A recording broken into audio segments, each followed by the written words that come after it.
Hello મિત્રો, બધાનું સ્વાગત છે આપણે યુટ્યુબ ચેનલમાં. તો ચલીએ શરૂ કરીએ. તો જેમ કે આપણે ફાઇનલી પછી સમરાઇઝ કર્યું હતું કે ફ્યુચર કોન્ટ્રાક્ટ શું છે અને કેવી રીતે કામ કરે છે, રાઈટ. તો જેમ કે જો સૌથી ઇમ્પોર્ટન્ટ આપણા માટે શું છે કે જેમ કે આપણે આ ચાર્ટ આગળ પણ જોઈ ચૂક્યા છે અને ફરીથી રિવિઝન કરીએ અને પછી ફાઇનલી આપણે ઓપ્શન્સ કોન્ટ્રાક્ટની શરૂઆત કરીએ. હવે આ ઓવરવ્યૂમાં જુઓ, સૌથી પહેલાં જે પણ માર્કેટ પાર્ટિસિપન્ટ કોણ છે કે જે એફઆઈઆઈ છે, ડીઆઈઆઈ છે, રિટેલ પાર્ટિસિપન્ટ છે, એચએનઆઈ છે, આ બધા કોણ થયા? માર્કેટ પાર્ટિસિપન્ટ, જે માર્કેટમાં પાર્ટિસિપેટ કરે છે. હવે જે પણ માર્કેટ પાર્ટિસિપન્ટ આવે છે એ સૌથી પહેલાં શું પોતાનો એક પોઈન્ટ ઓફ વ્યૂ બનાવશે. શું બનાવશે? પોતાનો પોઈન્ટ ઓફ વ્યૂ. હવે પોઈન્ટ ઓફ વ્યૂ કેટલા ટાઈપના હોઈ શકે છે? બે ટાઈપના. કાં તો એ અપવર્ડ ડિરેક્શનનું વિચારી રહ્યો છે, કાં તો એ ડાઉન ડિરેક્શનનું, એટલે કે બુલિશ કાં તો બિયરિશ. એટલે કે એને એવું લાગે છે કે સ્ટોકનો ભાવ વધશે, એટલે આપણે એને શું કહીએ કે સ્ટોક ઉપર બુલિશ છે. મતલબ એને એવી એક્સપેક્ટેશન છે કે અપવર્ડ ડિરેક્શનમાં સ્ટોકના ભાવ વધશે. એમ મતલબ સ્ટોક 500 ઉપર ટ્રેડ કરી રહ્યો છે તો એ ધીરે ધીરે એના ભાવ વધશે. એવી જ રીતે ડાઉન ડાયરેક્શનની વ્યૂ હોઈ શકે, અને કે એને લાગતું છે કે સ્ટોકના ભાવ ઘટશે.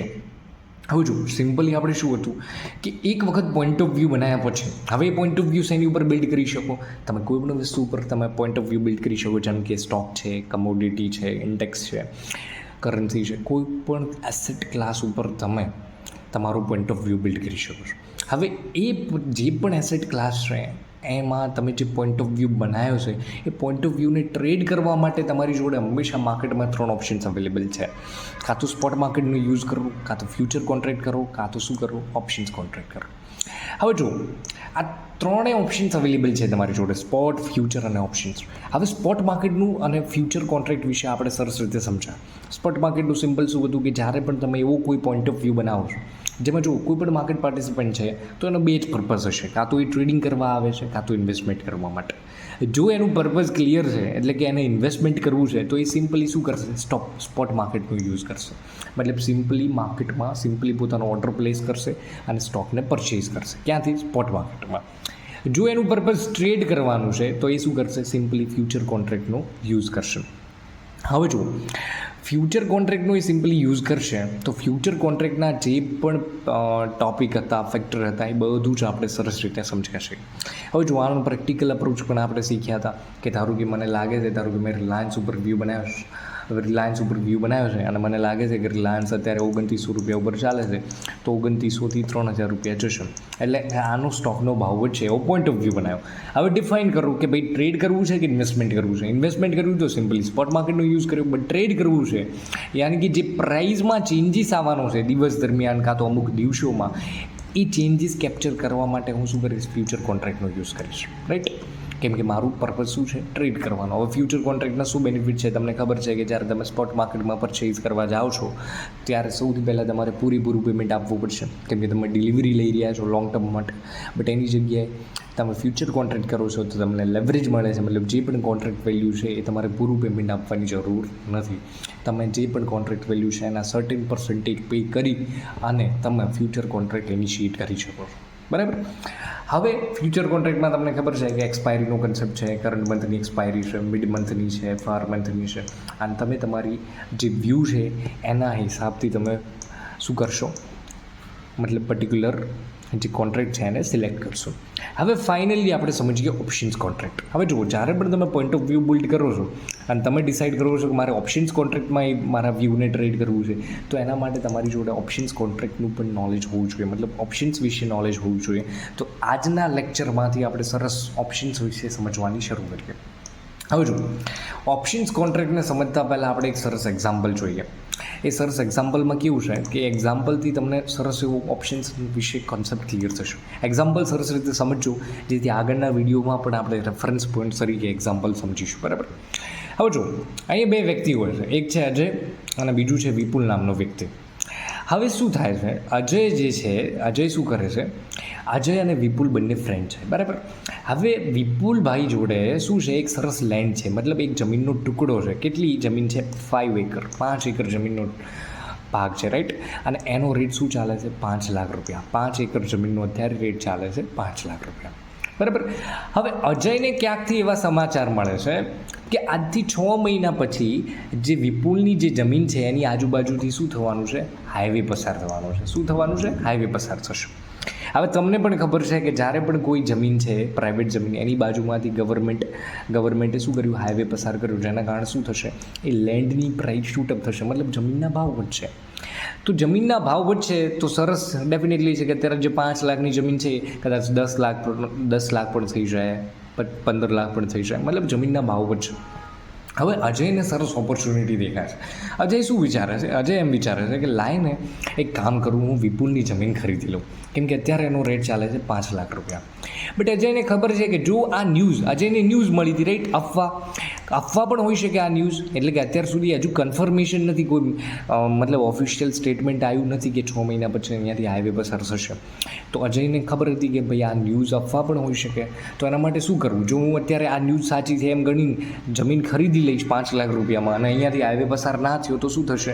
તો મારું તો એવી જગ્યાએ મેં ઇન્વેસ્ટમેન્ટ કરી દીધું જેનું ફ્યુચરમાં કોઈ વધારે ગ્રોથ થવાનો નથી. તો અજય શું કહે છે? અજય પોતાની બુદ્ધિનો યુઝ કરીને એક સરસ કોન્ટ્રાક્ટ બનાવે છે. અજય વિપુલ જોડે જઈને શું કહે છે કે વિપુલ, આજથી 6 મહિના પછી મારે તારો આ જમીન ખરીદવી છે. આ જમીન કેટલી છે કે 5 એકર જમીન છે. અત્યારે જે એનો ભાવ ચાલે છે, કેટલો ભાવ ચાલે છે કે 5 લાખ રૂપિયા, બસ એ ભાવ ફિક્સ થઈ ગયો. એટલે કે આજથી 6 મહિના પછી તું મને આ ભાવ ઉપર તારી જમીન વેચીશ, એવું અજય વિપુલને કહે છે. શું કહે છે? કે આજથી 6 મહિના પછી આપણો જે રેટ નક્કી થયો છે, મતલબ 5 લાખ રૂપિયા અત્યારે જે ચાલે છે કરંટ માર્કેટ ભાવ એ જમીનનો, એ ભાવ ઉપર આજથી 6 મહિના પછી તું મને આ જમીન વેચીશ. તો વિપુલ કહે છે ઓકે, હું આપી દઈશ. અજય શું કહે છે કે જો વિપુલ, આગલા 6 મહિના સુધી હું તારી આ જમીન બુક કરાવી દીધી, મતલબ તું આ જમીન કોઈને વેચી નહીં શકે, અને એના માટે હું તને અત્યારે ટોકન એડવાન્સ એટલે કે પ્રીમિયમ પે કરું છું. કેટલું? 1 લાખ રૂપિયા. 1 લાખ રૂપિયા હું તને એના માટે પે કરી રહ્યો છું કે આગલા 6 મહિના સુધી તું આ જમીન કોઈને વેચે નહીં. મતલબ તું બંધાઈ ગયો, ઓબ્લિગેટેડ છે. વિપુલ શું થઈ ગયો? બંધાઈ ગયો. કેમ કે એણે ટોકન એડવાન્સ લીધું. શું કર્યું?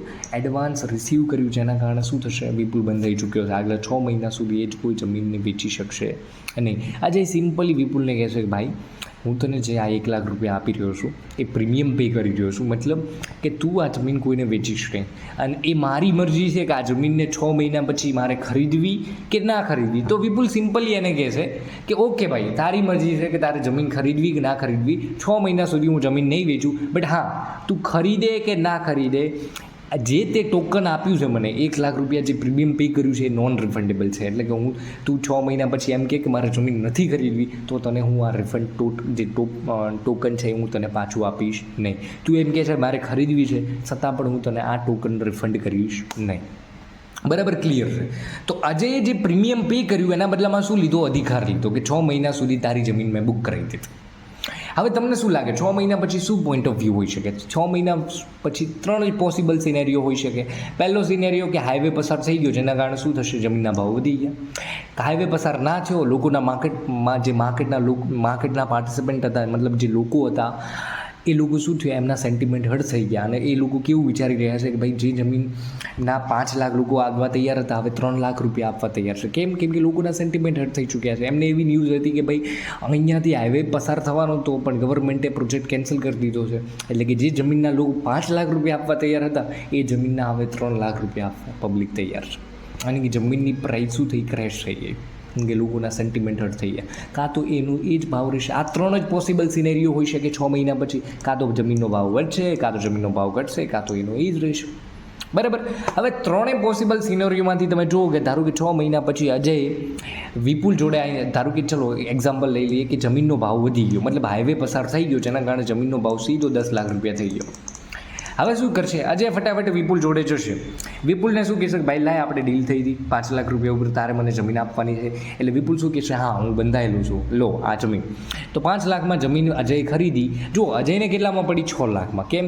એક તો એને ટોકન એડવાન્સ મતલબ એક પ્રીમિયમ પે કર્યું હતું 1 લાખ રૂપિયા, અને અત્યારે એ 5 લાખ ચૂકવે છે શેના માટે? કે ભાઈ જમીન માટે. મતલબ એને 6 લાખમાં જમીન પડી છે. અત્યારે માર્કેટમાં કેટલો રેટ ચાલે છે એનો? 10 લાખ રૂપિયા. તો ઇમિડિયેટલી એ જમીન વેચી નાખે છે, એટલે કે વચ્ચે એનો 4 લાખ રૂપિયાનો ફાયદો થઈ ગયો. તો આ સિમ્પલ વ્યૂ હતો અજયનો.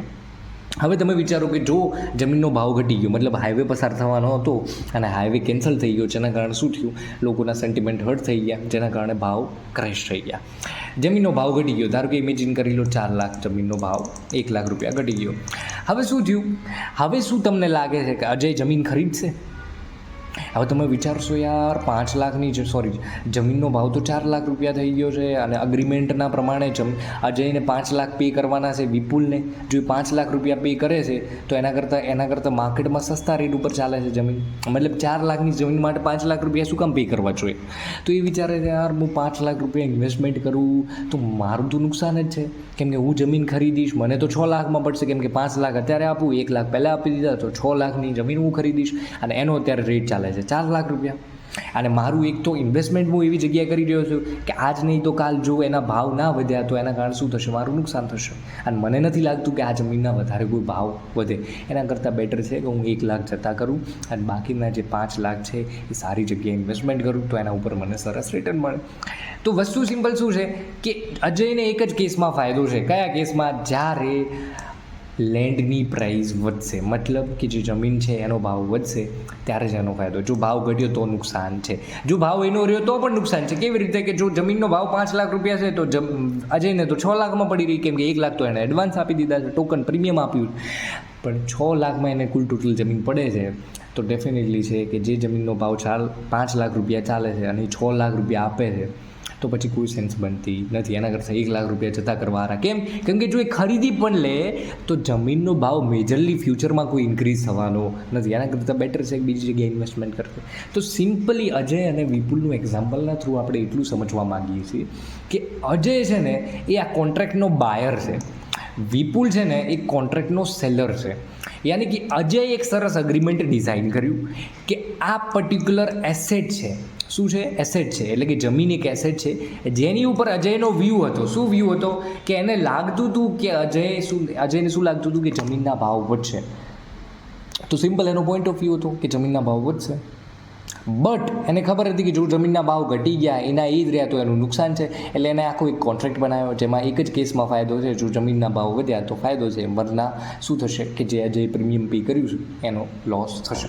તો જો આ એક્ઝામ્પલ મેં કેમ અહીંયા કોટ કર્યું છે એનું સિમ્પલ રીઝન એ છે કે આ એક્ઝામ્પલના થ્રુ જ આપણે ઓપ્શન્સ કોન્ટ્રાક્ટને સમજવાની કોશિશ કરીશું.